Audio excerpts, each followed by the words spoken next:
Olá, amigos, estamos iniciando mais um programa Esclarecimentos Oportunos. Lembramos que o nosso programa tem como objetivo de levar a você as informações da doutrina espírita e para isso nos baseamos nos ensinamentos sempre de Allan Kardec. Conosco, como sempre, Milton Felipelli. Tá bom, seu Milton? Tudo bem, muito obrigado. Aproveitar a oportunidade para saudar a todos, desejando-lhes que os bons espíritos nos ajudem sempre. É isso aí, seu Milton. Seu Milton, vamos aqui atender uma solicitação? Com alegria. Então vamos lá. Diz assim, esse questionamento. Gostaria de saber se os espíritos fazem a sua evolução reencarnando sempre no mesmo sexo, ou seja, como homem ou como mulher. Esta é uma dúvida bastante interessante, pertinente, e eu acho que deve ser de muitas pessoas, inclusive. Até porque esse assunto sobre sexo, ele exige uma reflexão profunda, que nem sempre se faz. E está na pauta, está no dia a dia das pessoas. Existem muitas controvérsias, muitos desacertos nas ideias, e eu penso até que é um tema que, se nós não estudarmos corretamente à luz da doutrina espírita, as pessoas poderão ficar até mesmo perturbadas com a sequência na vida prática que o próprio tema propõe. Então veja bem, se alguém perguntar, mas o espiritismo trata disso? A resposta, trata, e Allan Kardec tratou, tanto que ele reservou 3 questões no Livro dos Espíritos para poder extrair algum conhecimento a respeito. Notem que a doutrina nasce em 1857, com a edição do Livro dos Espíritos. Então, em 1857, esse assunto era tratado quase que de maneira velada. Pouco a pouco é que a nossa sociedade foi fazendo transpirar noções mais justas do significado do tema. Ele, dessa maneira velada, passa em outro momento da nossa história para o tabu. O sexo se tornou até mesmo tabu religioso, inclusive, por imposição da religião. Então era tido como coisa que se discutia as ocultas, sob o manto da ignorância do homem. Agora não. Agora ele é examinado, discutido, e o que nós vamos fazer de comentários aqui no nosso programa, Esclarecimentos Oportunos, com certeza dará chance para nós aprofundarmos ainda mais. Eu falo não na condição de um especialista, e eu não sou cientista, não sou médico, não sou educador, não sou psicólogo, mas nós somos estudiosos de uma doutrina que ela deita raízes no conhecimento. O Espiritismo aprofunda a sua sonda e dá a chance da gente extrair um conhecimento bem sólido a respeito disso. Portanto, nós não temos nenhuma dúvida. Então, respondendo para a gente fazer o comentário, o Espírito, como todos nós sabemos, ele é criado de maneira simples e sem conhecimento. O que eu falei está lá na obra fundamental do Espiritismo, que é o Livro dos Espíritos. Então, se o Espírito ele é criado de maneira simples e sem conhecimento, e é por isso que ele não tem complexidade, ele vai fazendo experiências para aprender. Como nós temos falado sempre, hoje nós vamos repetir por uma questão didática apenas, e pedimos a paciência dos nossos ouvintes e também dos nossos espectadores. O espírito, ele, para começar a sua evolução, ele se agrega à menor partícula da matéria que existe. O que eu estou falando está também no Livro dos Espíritos, na questão 540. Na resposta, os espíritos ofereceram de bandeja para Allan Kardec esta informação. O espírito ele começa a sua evolução se unindo à menor parte da matéria que existe. E eles até alongam na resposta uma consideração que nós consideramos muito importante, até atingir a perfeição. Ele parte, lá na época de Kardec, do átomo, não era essa menor parte da matéria que existia, o átomo está lá. Hoje são as partículas subatômicas, mas do átomo até atingir a perfeição. E eles falam até dos espíritos mais e mais e mais elevados. Ora, toda essa trajetória o espírito realiza fazendo experiências. E nós sabemos que isso aí a cada minuto da nossa vida nós fazemos uma experiência nova. Como é que o espírito faz experiência? Ele faz experiência intelectual e prática. Intelectual usando só o pensamento. E prática quando ele materializa aquilo que ele pretende materializar para extrair um conhecimento novo. Ele faz isto. Agora, o sexo é um recurso, é um equipamento para a evolução do espírito.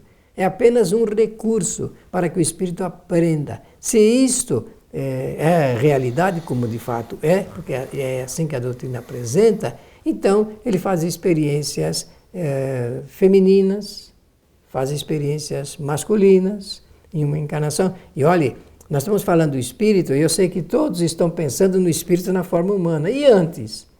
No reino vegetal, por exemplo, não existe o sexo masculino e o feminino no vegetal? Claro que existe, está aí a ciência para demonstrar. No animal, na fase hominal, só que na fase hominal já existe aquele assunto que nós tanto gostamos, que é a consciência do espírito já a respeito da sua existência. Ele faz porque ele quer, porque ele determina, porque ele tem inteligência, vontade e pensamento, ele determina. Então é necessário essas experiências. Eu posso dizer assim, quantas encarnações eu já fui mulher? Quantas eu já fui mãe? Nesta eu faço uma experiência nova, como no sexo masculino, como pai, porque a finalidade dessas posições sexuais se dá, não é só na razão direta da liberação das energias, como a ciência materialista pretende, não. É que o espírito ele polariza essas situações e ele então agasalha o que há de melhor, porque no fundo ele vai ter que melhorar o seu sentimento. E nada melhor do que a condição de sexo no sentimento masculino, no sentimento feminino, para o espírito aprender e avançar. Eu falei bastante porque eu queria fazer primeiro essa entradinha. Só lembrando, o Milton falou aqui do espírito que faz experiências lá no início, no átomo, se une à menor partícula.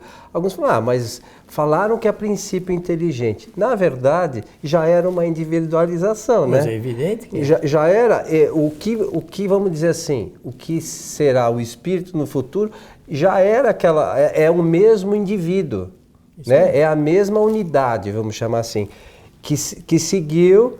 Então, é só uma questão de denominação, né? Espírito e princípio inteligente, só para quem... Olha, é tão importante isso que você está falando, que quando a gente começa a examinar essa questão, a gente vê o grau de dificuldade que a gente fica, porque nós não temos um conhecimento para atender a esta abrangência de quando tudo começou. Não tem, a gente não tem, isso não fica no registro de memória, digamos, do espírito, se as pessoas gostam desse termo, para fazer essa lembrança. Mas o importante mesmo é saber que a gente chega em um determinado estado de conhecimento porque partiu de experiências que foram feitas e essas experiências vão dando ao espírito essa condição sólida dele entender, que no fundo nós temos que entender. Eu gostei da pergunta, porque depois nós vamos falar a respeito do como é que nós temos que encarar a posição do espírito em relação ao sexo nas encarnações. Isso nós vamos ter que tocar. Tem uma outra questão que lamentavelmente ainda, eu não me lembro com sinceridade qual é a linha de pensamento, a religião, que ainda recentemente falou ou comentou de a mulher ainda não ser algo tão evoluído quanto o homem, mas é uma coisa bem recente. Numa dessas dessas religiões aí se comentou algo. E agora também, há poucos dias, comemoramos o Dia Internacional da Mulher, né, que às vezes para algumas religiões não tem tanto significado, né? E hoje, se a gente for analisar, a mulher faz tudo que o homem faz e muito mais, né?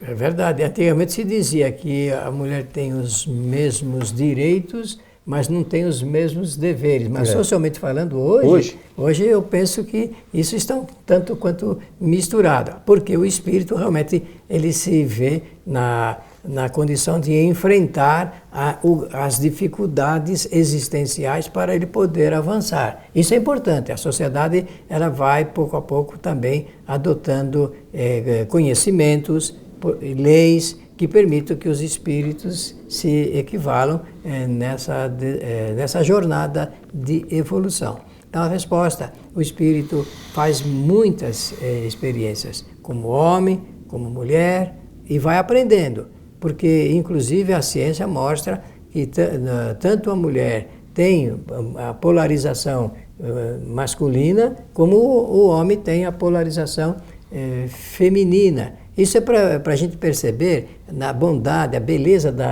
das leis do Criador, de que disponibiliza para o espírito ampla possibilidade dele escolher as experiências que deseja fazer, para dessas experiências ganhar mais conhecimento. Olha, quando a gente fala de conhecimento, não está só falando de conhecimento no campo da informação, do armazenamento de informações não teóricas. Nós estamos falando aqui conhecimento intelectual e conhecimento moral, que é o que vale para o espírito. São as regras de relacionamento que ele se propõe fazer para poder se relacionar melhor com o semelhante, de forma que, no fundo, o que vale é o espírito ser melhor. E, do ponto de vista do amor, no campo das emoções, governar as suas emoções, chegar naquilo que ele precisa para poder avançar na evolução. Lembrar também que você citou diversas coisas que são extremamente importantes, mas entre elas é que o espírito que faz suas escolhas, não é ninguém que escolhe aquilo que a gente quer fazer. E, inclusive, isso está na questão 258 do Livro dos Espíritos, né? As escolhas das provas. Então, mesmo esse caso de homem e mulher, o espírito escolhe a circunstância que melhor afeita está para as provas que eles têm que enfrentar naquele momento. Porque ele sabe da sua capacitação de suportar as cargas de aflição que as experiências terrenas exigem. Então, o espírito sabe, olha, nós estamos reafirmando aqui porque está lá na doutrina, o espírito sabe disto. Só que, às vezes, ou muitas das vezes, as experiências se tornam para ele muito difíceis. Uma prova, por exemplo, se torna uma provação. Quando eu falo isso, quero dizer, se torna desgastante para o espírito. Ele passa do limite da suportação das cargas de aflição que a existência possibilita. É onde vem o desespero. E desacertado, desestabilizado, desequilibrado, o espírito ele precisa saber que ele pode também postergar, uma palavra que da língua portuguesa significa transferir para uma outra encarnação as provas que ele escolheu para a presente. Isso está nas leis naturais. Então, para que o espírito não fique, vou usar uma palavra antiga, desassossegado, que ele não fique desesperado diante das aflições que as experiências causam. Tudo isso para a gente perceber que quando, do ponto de vista da religião, se diz assim, da bondade de Deus, é verdade, porque a bondade do Criador reflete nas leis, suas leis, sabe as leis. Essas leis são justas, são boas para o espírito. Estamos falando isso por causa dos problemas que enfrentam todas as pessoas que fazem experiências no campo do sexo, por exemplo, e ficam depois atormentadas por não saberem como organizar, dirigir as suas experiências de maneira mais saudável e tudo mais. E o espírito tem todo esse direito, isso daí pertence ao direito do livre-arbítrio. Lembrar aproveitando também que o espírito faz experiências como homem, como mulher, como rico, como pobre, nessa ou naquela nacionalidade. É só a gente olhar à nossa volta e ver a vida das diversas pessoas que nos cercam, né? É fácil de a gente observar. Algumas têm problemas, outros têm outros tipos de problema, enfrentam dificuldades. Essas são as experiências. E esses somos nós. Né? A gente às vezes fala do espírito aqui, a gente acha que seja algo abstrato, que esteja longe de nós. Não, essas pessoas, sobretudo os encarnados, né, que a gente observa, são espíritos que estão cada um fazendo as suas experiências para a sua evolução moral e científica. Experiências que desejam fazer, que querem fazer. E você falou muito bem, ninguém determina essas experiências para ninguém. É o livre-arbítrio. É o livre-arbítrio. Agora, o que resta a gente comentar dentro desse panorama? Resta comentar que, cobrindo todo esse pano de fundo, existe a lei de causalidade, a lei de causa e efeito. Como é que o espírito aprende mesmo? Ele aprende recolhendo os efeitos das causas que ele produziu, sendo que esses efeitos, desses efeitos, ele tem que extrair conhecimento, mas saber que imediatamente um ou mais efeitos se transformam em novas causas, que criam novos efeitos. É assim que funciona essa sabedoria que nós chamamos de sabedoria divina, que dá ao espírito a oportunidade de profundas reflexões. O que nós precisamos evitar, à luz do conhecimento, é estabelecer um policiamento naquilo que os espíritos devem experimentar. Porque a nossa coletividade humana, ela ainda não tem um pensamento livre, aberto, limpo, a respeito do direito que os espíritos têm de escolher os seus caminhos. A nossa sociedade ela é muito impositiva do ponto de vista educacional. O espírito e as pessoas às vezes sentem muita dificuldade em entender o significado da vida, porque recebem, por uma sociedade de repressão, uma forte opressão ao seu pensamento, à sua vontade de fazer as experiências que deseja. A nossa sociedade é assim. E o espírito aprende, então, de maneira totalmente errada. O correto seria, conforme está lá no Livro dos Espíritos, saber que o homem ou a mulher formam uma união. Formam uma união para permitir a vinda de outros espíritos através do processo da reencarnação. Que a reencarnação é uma lei natural que oferece oportunidade para o espírito se reeducar. Ela é um processo de reeducação do espírito. E quando eu falo da união entre o homem e a mulher, porque a pergunta oferece campo para isso, é que aí se forma o núcleo fundamental da nossa sociedade, que é a família. A família só é possível pela união natural dos espíritos, homem ou mulher, e apresenta uma oportunidade para ser aberta as portas da reencarnação. E a reencarnação é uma lei de justiça. A reencarnação é uma lei de justiça, que oferece novas oportunidades para o espírito, com a ampla liberdade de escolha, fazer também essas novas experiências que deseja. Veja que tudo está concorrendo para uma harmonia e um processo de harmonização do espírito para consigo e para com os semelhantes. Só lembrar aqui, Milton, com relação à lei de causa e efeito que você falou. Nós aqui encarnados, só lembrando, a maioria dos espíritos já conhece isso com profundidade, mas eu acho que não custa a gente lembrar. Por vezes, as coisas que a gente faz aqui, alguns dizem, aqui se faz, aqui se paga. Nem tudo. Há certas coisas que nós fazemos que são levadas para o mundo espiritual sem que a gente tenha sanado, né, os problemas todos que a gente deixou aqui de relacionamento, enfim, das mais diversas áreas. isso, a lei de causa e efeito atua nisso também. O espírito retorna para o mundo espiritual e aí, como o Milton mencionou no início, ele vai fazer reflexões para ver como é que aquelas coisas que ele deixou pendente, ele vai solucionar na nova encarnação. É sempre assim.